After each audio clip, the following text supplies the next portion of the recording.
Hi everyone, smart and easy ആക്സിൻ്റെ മറ്റൊരു travel ബ്ലോഗിലേക്ക് നിങ്ങൾക്കേവർക്കും സ്വാഗതം. യു എയിലെ തന്നെ ഏറ്റവും വലിയ സൂ ആയ അലൈൻ സൂയിലേക്കാണ് ഇന്നത്തെ നമ്മുടെ യാത്ര. ദുബൈയിൽ നിന്ന് 132 കിലോമീറ്റർ ആണ് അലൈൻ സൂയിലേക്കുള്ളത്. അലൈനിലെ പ്രശസ്തമായ ജബൽ അഫീദ് മലയുടെ താഴ്വാരത്തിൽ 990 ഏക്കറിലാണ് ഈ ഒരു സൂ സ്ഥിതി ചെയ്യുന്നത്. 4000-ലധികം പക്ഷികളും മൃഗങ്ങളും അടങ്ങുന്ന ഈ ഒരു സൂയിലേക്ക് നമുക്കൊന്ന് പോയി നോക്കാം. കാറൊക്കെ പാർക്ക് ചെയ്ത് നമ്മൾ അലൈൻ സൂയിലേക്ക് നടക്കുകയാണ്. ഇതൊരു വലിയ എൻട്രൻസ് ആണ്. നമ്മൾ നേരെ ടിക്കറ്റ് കൗണ്ടറിലേക്കാണ് നടക്കുന്നത്. അഡൽട്സിന് 3150 ആണ് ടിക്കറ്റ് ചാർജ് വരുന്നത്. ചിൽഡ്രൻസ് 3 to 12 ഇയേഴ്സ് 1050 ആണ് ടിക്കറ്റ് ചാർജ് വരുന്നത്. പിന്നെ ബിലോ 3 ഇയേഴ്സ് ഫ്രീ ആണ്. അങ്ങനെ ഞങ്ങൾ ടിക്കറ്റ് എടുത്തിരിക്കുകയാണ്. ഇനി നമുക്ക് എൻട്രൻസിലേക്ക് പോകാം. അതിന് ഒരുപാട് നടന്ന് നമ്മൾ ഈ ഒരു സൂവിലേക്ക് എൻട്രി ചെയ്തിരിക്കുകയാണ്. ഈ സൂവിലേക്ക് എൻട്രി ചെയ്തപ്പോൾ റൈറ്റ് സൈഡിലായിട്ട് ഷട്ടിൽ സർവീസ്, സ്ട്രോളർ റെൻ്റൽ എന്നൊക്കെ നമുക്കിവിടെ കാണാം. ഈ സർവീസുകളൊക്കെ പെയ്ഡാണ്. നമുക്ക് പ്രീ ബുക്കിംഗ് ചെയ്തോ നേരിട്ട് പോയി പേ ചെയ്തിട്ടും നമുക്കിതൊക്കെ ആക്സസ് ചെയ്യാൻ പറ്റും. അപ്പോൾ നമ്മുടെ കൂടെ കുട്ടികളൊക്കെ ഉണ്ടെന്നുണ്ടെങ്കിൽ ഒരുപാട് നടക്കാനുണ്ട് ഈ ഒരു ഏരിയ. അപ്പോൾ നമുക്ക് ഈ സ്ട്രോളറൊക്കെ നമുക്ക് റെൻ്റലായിട്ട് എടുക്കാം. 40 dirhams ആണ് നമുക്ക് ഈ സ്ട്രോളറിലൊക്കെ റെൻ്റൽ ചാർജ് വരുന്നത്. ഫോട്ടോ എടുക്കാനൊക്കെ പറ്റിയ ഒരുപാട് സ്പോട്ടുകൾ എൻട്രൻസിൽ തന്നെ ഉണ്ടായിരുന്നു. പിന്നെ അവിടെ ഒരു പ്രോഗ്രാമും നടക്കുന്നുണ്ടായിരുന്നു. അപ്പോൾ ഞങ്ങളവിടെ കുറച്ച് നേരം നിന്നു. Okay, great. What do you think? What liquid is it? How do you know? You're smart. Smart. Good boy. Good boy. അങ്ങനെ ഞങ്ങൾ അവിടുന്ന് വീണ്ടും നടക്കാൻ സ്റ്റാർട്ട് ചെയ്തു. ഒരുപാട് ദൂരം നമുക്ക് ഈ ഒരു സൂവിൽ നടക്കാനുണ്ട്. അപ്പോൾ നടക്കാനൊക്കെ ബുദ്ധിമുട്ടുള്ളവരാണെന്നുണ്ടെങ്കിൽ ഈ ഷട്ടിൽ സർവീസ് യൂസ് ചെയ്യാം. 60 ആണ് പെർ ഹെഡ് ഇവർ ചാർജ് ചെയ്യുന്നത്. പിന്നെ പ്രീ ബുക്കിംഗ് ചെയ്ത് ഹോൾ സൂ നമുക്ക് ഈ വണ്ടിയിൽ തന്നെ ചുറ്റിക്കറങ്ങാനുള്ള ഓപ്ഷൻ ഉണ്ട് വിത്ത് ഗൈഡ്. അതിന് 600 സംതിങ് ആണ് വരുന്നത്. ഈ ആനിമൽസിനൊക്കെ നമുക്ക് കൂടുതലായി ഇരുന്ന് കാണാൻ പറ്റില്ല. അപ്പം ഞങ്ങൾ നടക്കാൻ തന്നെ തീരുമാനിച്ചു. ഞങ്ങൾ നടന്ന് ആദ്യം കാണുന്നത് ഒരു പുള്ളിപ്പുലിനെയായിരുന്നു. ഇതിൻ്റെ ഉള്ളിൽ കാട് പോലെ തന്നെയാണ് മൃഗങ്ങളൊക്കെ താമസിക്കുന്നത്. ചെറിയ കേജ് ഒന്നല്ല. അപ്പം അത് കാരണം നമ്മൾ കുറേ ഡിസ്റ്റൻസിലാണ് ഈ മൃഗങ്ങളൊക്കെ ഉള്ളത്. ഇവരൊക്കെ കാണണമെന്നുണ്ടെങ്കിൽ നമ്മൾ വെയിറ്റ് ചെയ്യണം. ഇവർക്കൊക്കെ താമസിക്കാനായിട്ട് ചെറിയ ഗുഹ പോലൊക്കെ ഇവർ ഇതിൻ്റെ ഉള്ളിൽ ഉണ്ടാക്കി വെച്ചിട്ടുണ്ട്. അപ്പോൾ ഇവർ പുറത്തേക്ക് വന്നു കഴിഞ്ഞാലാണ് നമുക്ക് ഇതിനൊക്കെ കാണാൻ പറ്റുക.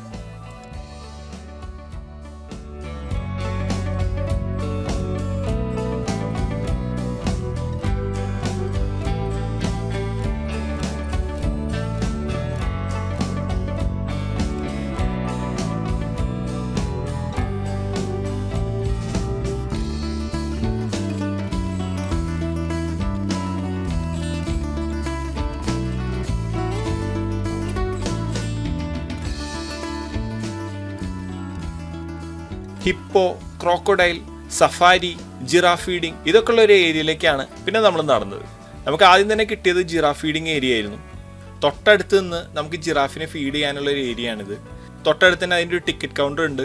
അപ്പോൾ നമ്മൾ അതിൽ പോയി ടിക്കറ്റൊക്കെ എടുത്തു. 3150 ആണ് ടിക്കറ്റ് ചാർജ് വരുന്നത്. അപ്പോൾ 4 പേർക്ക് ഫീഡ് ചെയ്യാം. ഒരു 3 minutes ആണ് നമുക്ക് അതിൻ്റെ ഉള്ളിൽ സ്പെൻഡ് ചെയ്യാൻ പറ്റുക. അപ്പോൾ ഇവരെ നമുക്ക് ഫീഡ് ചെയ്യാനുള്ള ലീവ്സൊക്കെ തരും. അപ്പോൾ ഞങ്ങൾ കുറച്ച് നേരം വെയിറ്റ് ചെയ്തു. കുറച്ച് പേര് അവിടെ ഫീഡ് ചെയ്യുന്നുണ്ടായിരുന്നു. അപ്പോൾ അവരെ കഴിഞ്ഞതിന് ശേഷമാണ് നമ്മൾ അതിൻ്റെ ഉള്ളിലേക്ക് കടത്തി വിട്ടത്. അപ്പോൾ ഒരു റഷും ഇല്ലാതെ നമുക്ക് ഈ ജിറാഫുകളെ ഫീഡ് ചെയ്യാൻ പറ്റി. നല്ല രസമായിരുന്നു. ഭയങ്കര ഫ്രണ്ട്ലി ആയിട്ടുള്ള 2 ജിറാഫുകളാണ് അവിടെ വന്ന് നിന്നിട്ടുണ്ടായിരുന്നത്. അപ്പോൾ അവരെയാണ് നമ്മൾ ഫീഡ് ചെയ്തിരുന്നത്.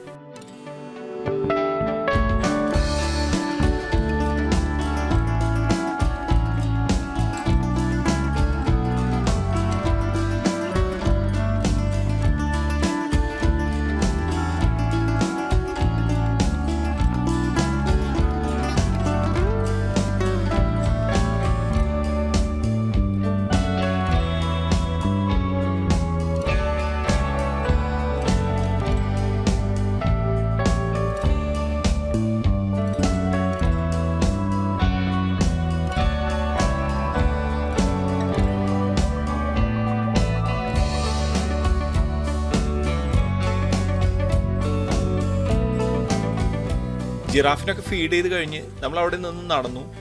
സഫാരിയുടെ ഏരിയയിലേക്കാണ് നമ്മൾ എത്തിയത്. സഫാരി ട്രക്കിൽ 210 ആണ് പെർ പേഴ്സൺ വരുന്നത്. 3 വയസ്സിൽ താഴെയുള്ള കുട്ടികൾ അതിൽ അലൗഡ് അല്ല. അപ്പോൾ അത് കാരണം ഞങ്ങൾക്കത് എക്സ്പീരിയൻസ് ചെയ്യാൻ പറ്റില്ല. സഫാരി ട്രക്ക് അതുപോലെ സഫാരി SUV ഒക്കെ ഉണ്ടായിരുന്നു. സഫാരി SUV ഒക്കെ ആണെങ്കിൽ 1000 സംതിങ് ആണ് അതിൻ്റെ ചാർജ് വരുന്നത്. അപ്പോൾ നമ്മളൊരു 1050 പേ ചെയ്യുകയാണെങ്കിൽ SUVയിൽ ഒരു 6 പേർക്ക് വരെ ജംഗിൾ സഫാരി എക്സ്പീരിയൻസ് ചെയ്യാൻ പറ്റും.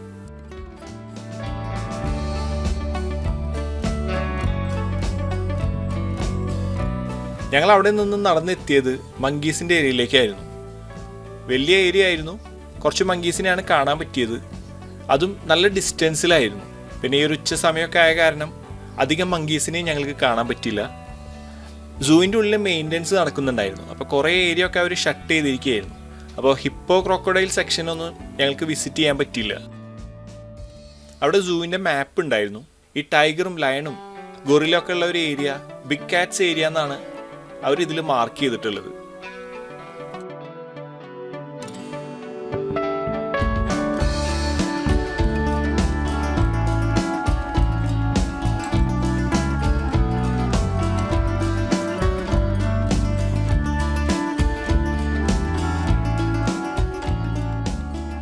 പിന്നെ അടുത്തത് oasis garden children's play area ഒക്കെ ആയിരുന്നു.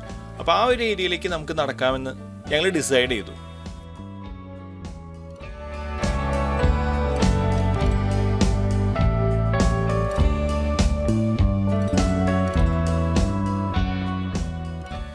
ഈ ഒയാസിസ് ഏരിയ ഭയങ്കര ഗ്രീൻ ആയിട്ടുള്ള ഒരു ഏരിയ ആയിരുന്നു.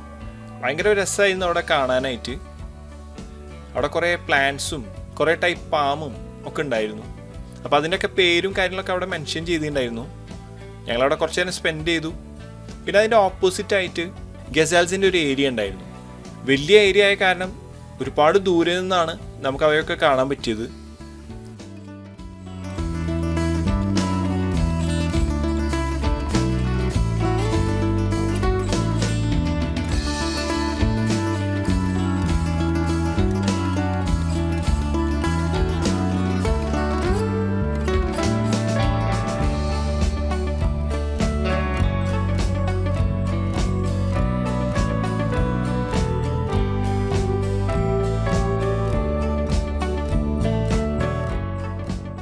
പിന്നെ അവിടെ നിന്ന് നടന്ന് അടുത്ത ഏരിയ അറേബ്യൻ ഓറിക്സിൻ്റെ ആയിരുന്നു.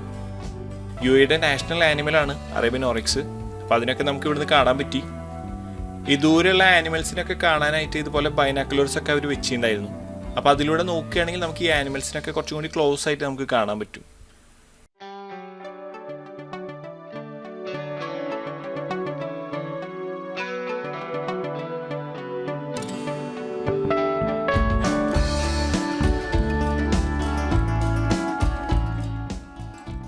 പിന്നെ അവിടെ നിന്ന് നടക്കുമ്പോൾ നമുക്ക് UAE വേൾഡ് ഡെസേർട്ട് എന്നുള്ള ഒരു ഏരിയ ആയിരുന്നു. അപ്പോൾ ആ ഏരിയ ഒക്കെ അവിടെ ഫുൾ മെയിൻ്റെനൻസ് നടക്കുകയായിരുന്നു. അവിടെ ഒന്നും ഓപ്പൺ ആയിരുന്നില്ല. പിന്നെ നമ്മൾ നടന്നെത്തിയത് ചിൽഡ്രൻ ഡിസ്കവറി ഗാർഡൻ ആയിരുന്നു. അപ്പോൾ അവിടെ പിള്ളേർക്ക് കളിക്കാനും കാണാനൊക്കെ ഉള്ള കുറേ ഏരിയാസ് അവിടെ ഉണ്ടായിരുന്നു.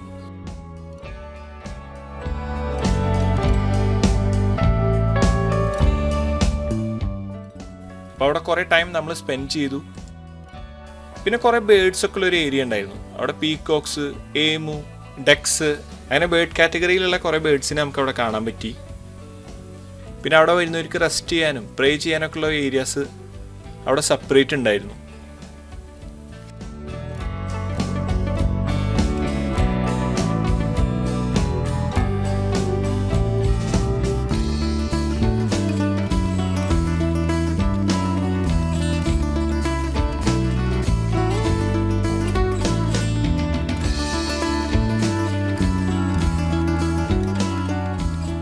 നല്ല ഭംഗിയുള്ള 2 എമൂസ് അവിടെ ഉണ്ടായിരുന്നു.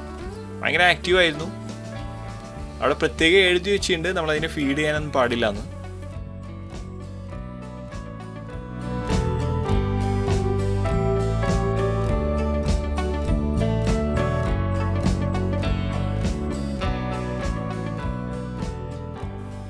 പിന്നെ ഇൻഡോർ ആയിട്ട് ഒരു ഏരിയയിൽ കുറേ ബേർഡ്സ് ഒക്കെ ഉണ്ടായിരുന്നു. പാരറ്റ്സും ലവ് ബേർഡ്സ് അങ്ങനെയുള്ള കുറേ ബേർഡ്സിനെ നമുക്ക് അവിടെ കാണാൻ പറ്റി.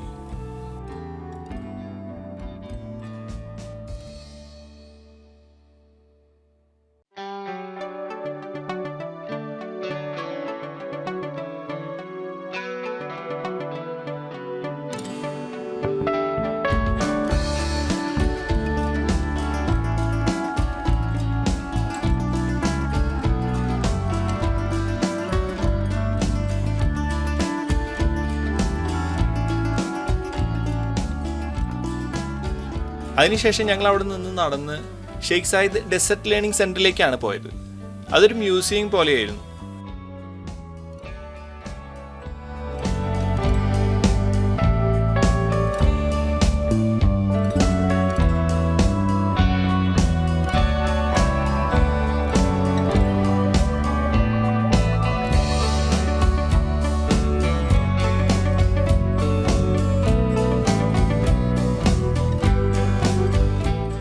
പല സ്ഥലങ്ങളിലെ സാൻഡ്സ് ആണ് നമ്മളിവിടെ കാണുന്നത്. അതുപോലെ ആനിമൽസിന്റെ ഫോസിൽസും കാര്യങ്ങളൊക്കെ ഇതിൻ്റെ ഉള്ളിലുണ്ടായിരുന്നു.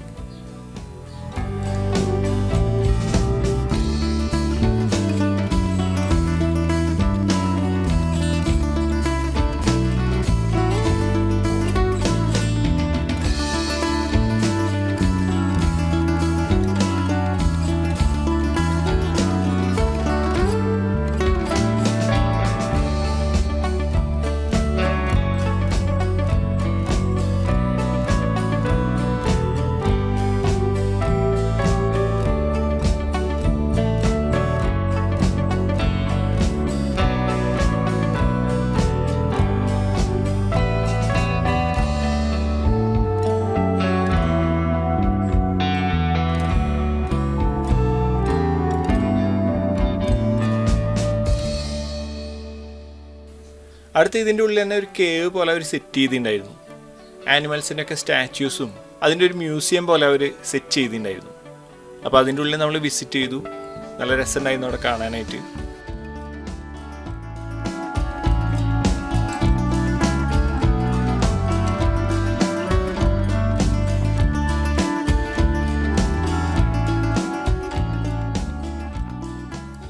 അങ്ങനെ അവിടെ നിന്ന് ഇറങ്ങി ബിഗ് കാറ്റ്സിൻ്റെ ഏരിയയിലേക്കാണ് നമ്മൾ പോകുന്നത്. ബിഗ് കാറ്റ്സ് എന്നുള്ളത് ടൈഗർ, ലയൺ, ക്രോക്കോഡൈൽ, ഗൊറില്ല തുടങ്ങിയ ആനിമൽസ് ഒക്കെ ഉള്ള ഒരു ഏരിയയാണ്. അപ്പോൾ ആ ഒരു ഏരിയയിലേക്കാണ് നമ്മൾ നടക്കുന്നത്. അത്യാവശ്യം ദൂരം നമുക്കതിന് നടക്കാനുണ്ടായിരുന്നു. ക്ലൈമറ്റ് നല്ലതായതുകൊണ്ട് നമുക്ക് നടക്കാനൊന്നും കുഴപ്പമുണ്ടായില്ല. സമ്മർ ടൈമിലൊക്കെ ആണെന്നുണ്ടെങ്കിൽ കുറച്ച് ബുദ്ധിമുട്ടായിരിക്കും ഇത്രയും ദൂരമൊക്കെ നടക്കുമ്പോൾ. അപ്പോൾ സമ്മർ ടൈമൊക്കെ ആണെന്നുണ്ടെങ്കിൽ ഈവനിങ്ങിലൊക്കെ വന്നു കഴിഞ്ഞാലാണ് നമുക്ക് നടക്കാനും ആനിമൽസിനൊക്കെ കാണാനൊക്കെ പറ്റുള്ളൂ. അങ്ങനെ നമ്മൾ ഈ ഒരു ബിഗ് കാറ്റ്സിൻ്റെ ഏരിയയിലേക്ക് എത്തി. ഇത് ഫുൾ ഗ്ലാസ് ആയിട്ട് കവർ ചെയ്തിരിക്കുന്ന ഏരിയയാണ്. അപ്പോൾ ഓരോ സെക്ഷനുകളിലായിട്ട് ഗൊറില്ല, ലയൺ, ചീറ്റ അങ്ങനെയുള്ള ഓരോന്നായിട്ട് സെപ്പറേറ്റ് ചെയ്തിട്ടുണ്ട്. അപ്പോൾ ഈ ഒരു ആനിമൽസൊക്കെ ഫുഡൊക്കെ കഴിച്ച് റെസ്റ്റ് എടുക്കുന്ന സമയമായിരുന്നു. അപ്പോൾ അത് കാരണം നമുക്ക് പുറത്തേക്കൊന്നും അധികം ആനിമൽസിനെ കാണാൻ പറ്റില്ല. ഇനി ഈ ആനിമൽസ് ഒരു ഈവനിങ് ആകുമ്പോഴാണ് പുറത്തേക്ക് വരിക എന്നാണ് അവിടെയുള്ള സെക്യൂരിറ്റീസൊക്കെ പറഞ്ഞത്. ലയൺസൊക്കെ നല്ല ഉറക്കമായിരുന്നു.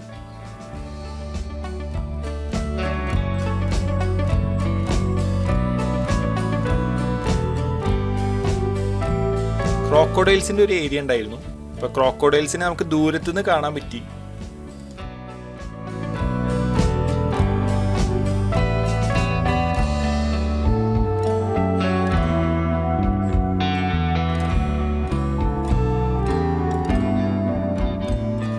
ജാഗറുള്ള ഏരിയ ഒക്കെ നമ്മളവിടെ കണ്ടു. പക്ഷേ നമുക്കതിനെ പുറത്തേക്ക് കാണാൻ പറ്റില്ല.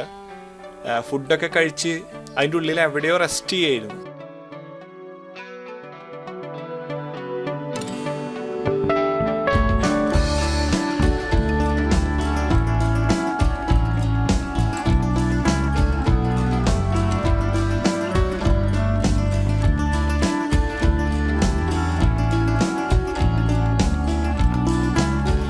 പിന്നെ അതിനുശേഷം അവിടെ നിന്ന് ഇറങ്ങി നമ്മൾ പുറത്തേക്ക് ഇറങ്ങി നടന്നപ്പോൾ ചിമ്പാൻസിലൊരു ഏരിയ ഉണ്ടായിരുന്നു. അപ്പോൾ അവിടെ കുറേ ചിമ്പാൻസികൾ ഉണ്ടായിരുന്നു. ചിമ്പാൻസികളും ഫുഡൊക്കെ കഴിച്ച് നല്ല റെസ്റ്റിംഗ് മോഡിലാണ് നമ്മൾ കണ്ടത്.